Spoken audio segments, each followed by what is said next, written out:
Hello everyone, welcome है मेरे newly blog में। तो सुबह की शुरुआत हो रही है 5 बजे से।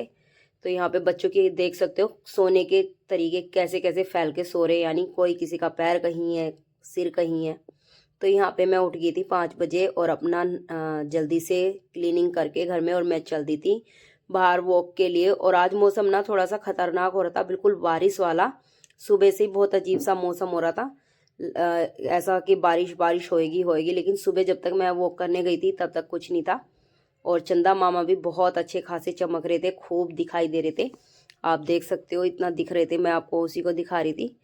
और सर्दी भाई काफ़ी बढ़ गई है अब तो एकदम से, यानी ऐसा लग रहा है नेक्स्ट डे अगर उठो ना तो बहुत कड़ाके वाली सर्दी पड़ी हुई होती है। और बाहर भी ना थोड़ा थोड़ा कोहरा भी पड़ने लगा है। और ये देख लो अब अभी यानी लाइटें वगैरह जल रही है तो इतना लग रहा है, नहीं तो बहुत ज़्यादा एकदम से बाहर भी धुंध सा पड़ने लगा है। और सर्दी का तो मैं बता दूं आपको, दो दो जैकेट पहन के गई थी तब भी आज मुझे सर्दी लग रही थी।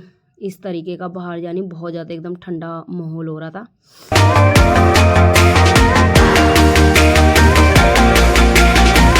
बीच में ना थोड़ी बहुत एक दो बारिश आने लगी थी, मैं उसको दिखाने की कोशिश कर रही हूँ पर आपको पता नहीं दिख रही है नहीं।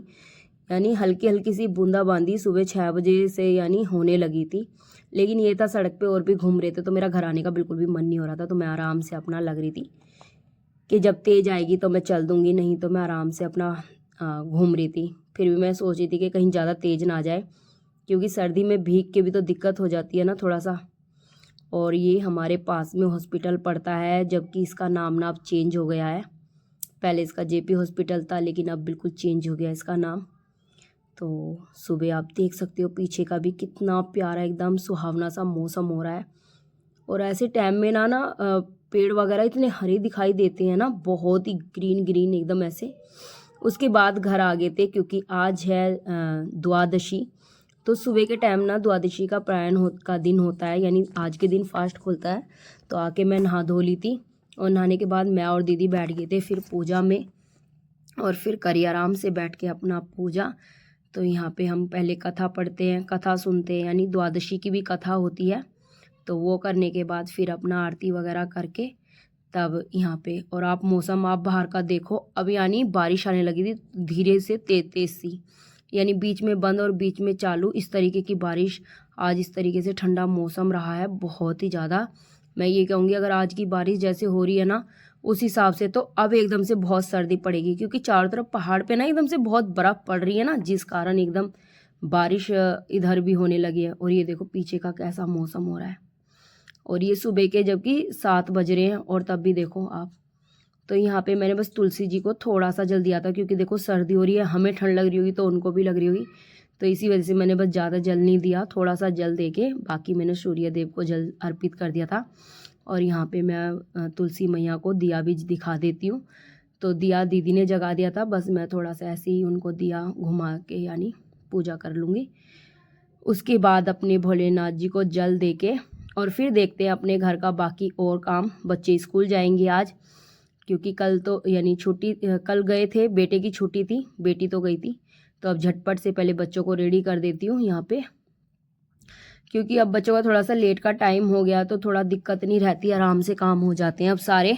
खाने वगैरह क्या लंच वगैरह, लेट भी उठो तो कोई दिक्कत नहीं है। उधर बेटा, बड़ा बेटा भी रेडी हो गया। छोटे बेटे को भी फ़िलहाल मैं भेज नहीं रही हूँ क्योंकि उसकी थोड़ी तबीयत भी ठीक नहीं है। और भाई जितनी कड़ाके की एकदम से सर्दी बढ़ती जा रही है ना, अब काम करने में सबसे ज़्यादा वो होती है, सबसे बड़ा काम होता है पानी का। किस किस को सबसे ज़्यादा दिक्कत आती है, वैसे सभी को ठंड में तो देखो सभी को होती है, लेकिन सब कहते हैं ना हाउस वाइफ का ये काम वो काम, कोई काम नहीं है। लेकिन हाउस वाइफ का मैं ये सोचती हूँ बहुत काम होता है और बहुत ज़्यादा काम होता है। देखो मैं ये नहीं कहती सबका सब बहुत काम होता है, लेकिन होता है ना, हाउस वाइफ तो बिल्कुल भी छुट्टी कर ही नहीं सकती, तबीयत ख़राब हो तब भी और वैसे भी हो तब भी। उसको तो हर पल यानी खड़ा रहना पड़ता है अपनी ड्यूटी के लिए। तो यहाँ पे मैंने बच्चों को रेडी करके और भेज दिया था स्कूल के लिए। उसके बाद मैं बाहर आके ना देखो मौसम का थोड़ा आनंद ले रही थी, क्योंकि मैंने ना मशीन लगा दी थी सुबह, कपड़े 2 दिन के हो गए थे तो इस वजह से मैंने मशीन लगा ली थी। और बारिश फिर एकदम से तेज़ आ गई, फिर मैंने सोचा कोई नहीं मैं सुखा दूँगी जैसे तैसे कहीं ना कहीं करके। तो नीचे की तरफ डाल आऊँगी इस तरीके से। तो यहाँ पे मौसम को अच्छा भी लग रहा था, पर हल्की हल्की होती रहती है, बंद हो जाती है, वो ज़्यादा घिनसा वो करती है। तो मेरी मशीन मैंने लगा रखी थी लेंटर के नीचे, तो आराम से कपड़े वॉश हो जाएंगे सारे, दिक्कत भी नहीं आएगी, सूखने की प्रॉब्लम नहीं है। नीचे सुखाऊंगी, थोड़ा ऊपर ड्राइंग रूम में सुखा दूंगी। और मैं आपको यहाँ का नज़ारा दिखा रही थी, एकदम बिल्कुल शांति भरा माहौल, क्योंकि बारिश हो रही है और सर्दी में कोई भी भीगना पसंद नहीं करता, क्योंकि सर्दी में किसी को भी भीगना पसंद नहीं है, क्योंकि गर्मियों में तो सब भीग लेते, सर्दियों में किसी को नहीं अच्छा लगता। तो यहाँ पे अभी बेटा अभी इधर से उधर घूमते फिर रहे हैं बच्चे, अभी गए नहीं थे तो अब चले गए हैं वो। तो यहाँ मैं जल्दी से पहले अपने बेड को क्लीन कर देती हूँ, क्योंकि अभी मैंने ना पोछा वगैरह नहीं लगाया था, झाड़ू लगा दी थी, पोछा मैंने थोड़े में लगाया था, थोड़े में नहीं लगाया था, क्योंकि रूम में ना बार बार अंदर बाहर होते हैं तो गीला हो जाएगा, इस वजह से मैंने अभी अपने रूम में पोछा यानी क्लीनिंग नहीं की थी। तो अब झटपट से पहले मैं रूम को क्लीन करती हूँ। पहले तो करती हूँ सबसे पहले बेड को। तो ये है जो भी सारा कपड़ा होगा, क्योंकि सर्दियों में सभी का नॉर्मल, सभी के यहाँ पे होता होगा कि दुगने से चौगने कपड़े हो जाते हैं। सर्दियों के एक एक बंदा 4-4 5-5 कपड़े पहनता है और उसी तरीके से ओढ़ता भी है। तो इस वजह से ना रखने का सबसे बड़ी प्रॉब्लम होती है भाई, चाहे कितनी भी घर में जगह हो या कितना भी बड़ा मकान हो, सर्दियों में पर सबको प्रॉब्लम होती है वुलन कपड़े रखने की। सब जगह छोटी पड़ जाती है, ये देख लो, अब 2-2 3 दिन कंबल हो जाते हैं, गद्दे हो जाते हैं, तो उसी वजह से ना बहुत कपड़े हो जाते हैं सर्दियों के, उन्हें रखने की बिल्कुल भी जगह नहीं होती। तो यहाँ पे उन्हीं के लिए मैंने पहले रूम को क्लीन करके सारे रिजाई वगैरह गद्दे सब बेड पे रख दिए थे क्लीन कर करके, और उसके बाद मैं आ गई थी पीछे की तरफ। अब सबसे पहले मशीन से जो कपड़े वॉश हो गए उनको निचोड़ के डाल दूँगी और फिर उन्हें पानी में निकाल लूँगी। तो इस तरीके से मेरा बीच में मैं और काम भी करती रहूँगी और मेरा मशीन का भी काम हो जाएगा। तो ऐसे ना सारे काम हो जाते हैं आराम से। पर आज ना जब बाहर आ रही थी ना, मुझे बहुत एकदम से सर्दी लगी थी, आप देख सकते हो बारिश काफ़ी तेज़ आ रही थी।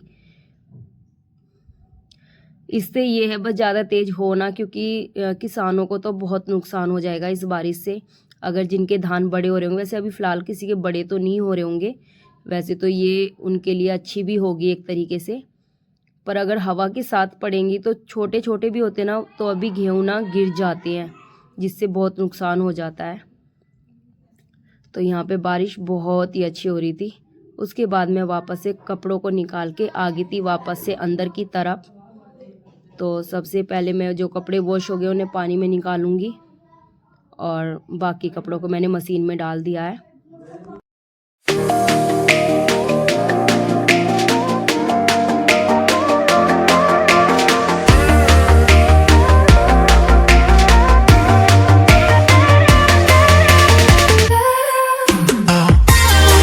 पे ना थोड़ी सी बारिश अब ना एक बंद हो गई थी, कहने का मतलब ये है। तो मेरे कपड़े मैंने निकाल दिए थे पानी में को, तो मशीन में पानी ना बहुत चलता है, तो उसे मैं थोड़ा सा पहले क्लीन कर देती हूँ, नहीं तो है ना चिकनाहट के कारण ना रिपटन हो जाती है फर्श पे। एक तो ये टैल है ना, इन पे वैसे ही बहुत फिसलन भरा वो हो जाता है, और निरमा का पानी चलेगा तो और ज़्यादा हो जाएगी। तो इसीलिए मैंने थोड़ा थोड़ा करके ना पानी को क्लीन कर दिया था, क्योंकि बारिश बीच में बंद हो जाती थी, कभी पड़ने लगती थी।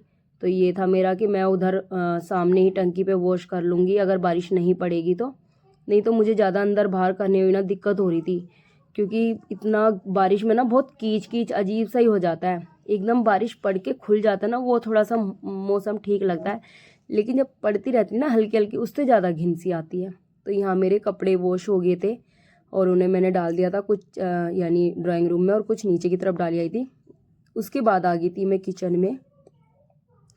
तो नाइट में जमाई थी मैंने मलाई। तो सबसे पहले मलाई तो वैसे दीदी ने बिलो दी है, मैं तो बस उसका ना मक्खन निकालना है, क्योंकि सर्दियों में मेरे लिए सबसे बड़ा टास्क यही होता है कि मुझसे सर्दियों में घी बिल्कुल भी नहीं निकलता है, यानी मलाई से निकल ही नहीं पाता। मैं कितना भी चला लूँ, कितना भी मशीन को वो कर लूँ, मुझसे होके ही नहीं देता, इसमें घी नहीं आता है बिल्कुल भी मलाई के अंदर। तो यहाँ पे दीदी ने बिलो दी थी मलाई, मैं अब इसमें से झटपट से घी निकाल लेती हूँ, और उसके बाद इसे वॉश करके यानी अच्छे से क्लीन करके मैं रख दूँगी इसे गर्म होने के लिए। और अब आगे आप लोग को एंजॉय करें, वीडियो को लाइक करें, शेयर करें, सब्सक्राइब करें।